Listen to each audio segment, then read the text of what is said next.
So going back to the start of our business with bananas in 2010, we saw that banana growers in South America and the Philippines and in Central America were living in atrocious conditions and had been for numerous years. And what we saw was that fair trade bananas were starting to do very well in Europe. Now the banana is just the most ordinary commodity you can come across in your supermarket, and we saw that as an opportunity. We didn't know anything about bananas. We didn't know anything about the logistics or the handling of them, but we knew that if you took something that was very basic, but you put a very compelling story on it, the compelling story would stand out. And we were always about, if you stand for something, you get noticed. So in looking at the banana communities in South America, what we saw was rampant chemical usage, whereby in the 80s and the 70s, that as many as 40% of male banana workers were sterile simply from the use of pesticides and what they call nematicides that are used on, they're essentially very industrial herbicides, that the male banana workers would work for pittance, as little as $3 a day, but their wives and sometimes their children had to work for free. That was sort of part of the bonding to the plantations that they were working for. And then that they lived in these vast commercial plantations, and that every 2 weeks they were sprayed by an aircraft. And the nature of the spraying of the aircraft meant that it sprayed their animals, their chickens, their pigs, as well as everybody living underneath the umbrella of those banana palms. So it was a grim picture. Can I just ask on the spraying? So presumably those chemicals have entered the waterways? That's right. And the groundwater? Has the problem spread because of the water contamination? Because obviously the water travels. Yes, it does, because it's right on the coast in southwest Ecuador. It runs off into the sea. The seagrasses therefore don't grow, and there's numerous issues with around that coast, which is one of the richest marine environments in the world. But it's an interesting linkage into essentially another SDG and another part of sustainability, that what starts with work conditions very quickly becomes an environmental issue, and then an environmental issue very quickly becomes a social issue again. Absolutely.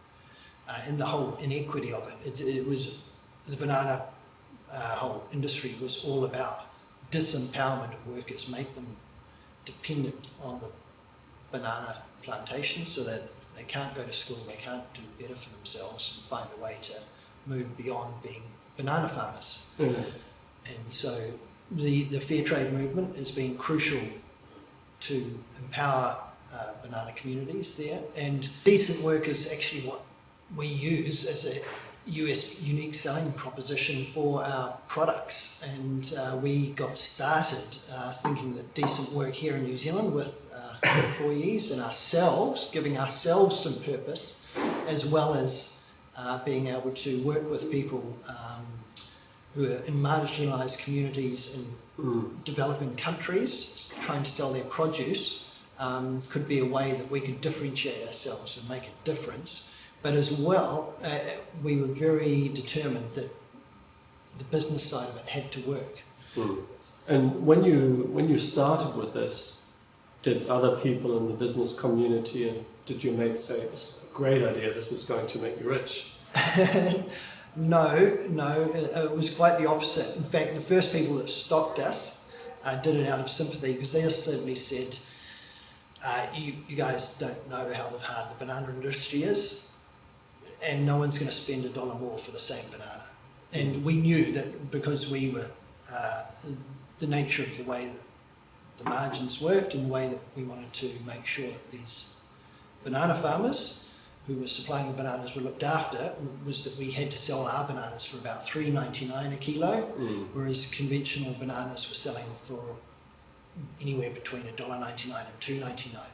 So to succeed, just to break even over the 3 to 4 years that we planned ahead, we knew we had to sell what looked like the same banana for $1 more, simply by telling a good story. And they felt that wasn't a workable business model. And what gave you the courage to actually try it? Well, we talked to consumers rather than the industry, and we said to, friends, family, people around, if you were offered a banana, that make sure that the banana grower isn't doused in pesticide, that their kids can go to school, that you can get the medical care, that they can get the medical care that you would expect here in New Zealand, and we have a bit of fun with the brand. We don't want to be too preachy and boring. Would you support? Would you spend $1 more? And the overwhelming response was yes. All the things that ultimately matter in a business, even if it's a small business, you have to make some pretty big decisions that could make or break.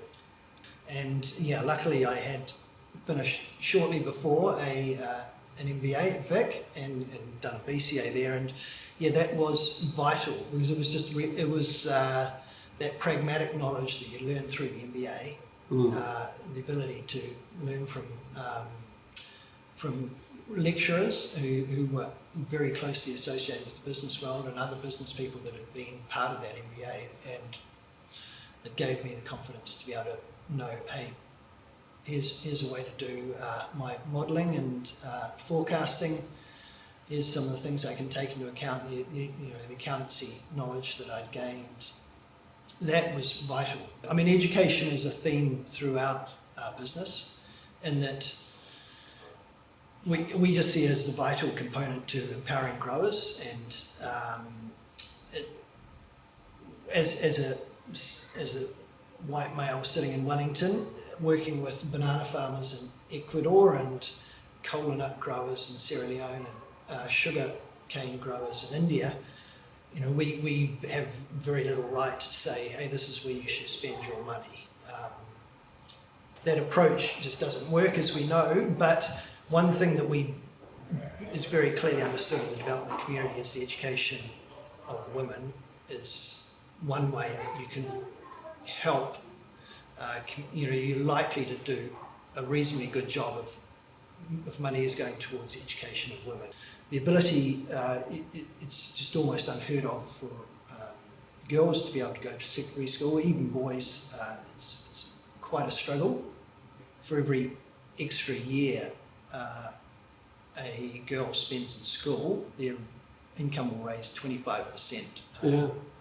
And so, having looked at your earlier beginnings with All Good Bananas, and that in itself is a success story, can you tell us more now about the Kōrero story and how that potentially has an even greater global impact, because it's something you export well beyond New Zealand? I think, is it 20 countries? Yeah, we're in about 22, 23 countries and growing. Yeah, we've been doing it for 5 years, but that started as a discussion around bananas, and we were working with a fair trade colleague of ours in a cafe, and obviously someone had ordered a Coca-Cola, and we got into a conversation about how here was the world's, at the time, the top brand in the world worth 80 billion US or something, and the cola nut is grown in West Africa, and for the people of Sierra Leone, who are about 187th on the world's development index, they've never benefited a single jot from the fact that they have the naturally growing cola nut that spawned the world's biggest brand, who've never benefited the farmers. We worked away and came up with Kōrero over a period of 6 to 9 months and started selling it into local cafes in Auckland and here in Wellington. Why is it selling? What is the story you're telling the consumers? It's simply it is the story, and again we picked a commodity. There's nothing more bigger than cola in terms of the world drinks 1.8 billion cola drinks per day. It's staggering, and so we felt that cola was the way that we could create a business of a reasonable size, but it was very much the karma in our name had to be the karma in the drink, and that everybody had to understand that every bottle, there is an element of what goes around comes around. So we're working with cola nut growers on the border of Sierra Leone and Liberia who grow the world's best organic cola nut. They've never had a chance to export that to the world. They've only ever traded it locally amongst their local communities, and that has never been for any financial return. It's simply been a form of barter. Mm-hmm. So we had, saw the inequity that's been created by one of the world's biggest brands over the last 100 years, and we just wanted to reverse it. How would you make a cola if none had ever been invented, using real ingredients, so no chemicals in it. So find a way to get coriander, nutmeg, cinnamon, sugarcane, and orange oils, and the cola nut into a drink, make it taste great, then tell the story on the bottle in a way that reflected their communities and made those people proud of it. And in fact, we took the bottles back to Boma to show them, to get their thoughts on, because we're taking really some of their cultural knowledge and their product to consumers, to get their consent really to take it to our local cafes and sell it on their behalf and make them part of the story and feel like they were part of the journey, because they were. I mean, they were saying that everything starts in Africa. Well, we certainly did. I mean, we started selling out of a little van up to a local cafe in Auckland, kōrero, and down here at good cafes around the town. But now we are selling, I think, over 100,000 bottles a week in 22 countries. And if you go into a great cafe in Paris or in Copenhagen or in Whole Foods in London or into Waitrose or Jamie's Italian in the UK, you'll get a Karma Cola. But for us, the economic growth that matters is with the communities that we work with, and that they had to be part of that along the way. And that's the only thing that's going to matter to Karma Cola, because authenticity for Karma Cola is vital. So that is the opportunity that's out there for New Zealand producers and New Zealand business people, is if you get it right, there's consumers the world over that are prepared to pay a premium for a product that tells a great story and it has that authenticity. Yeah.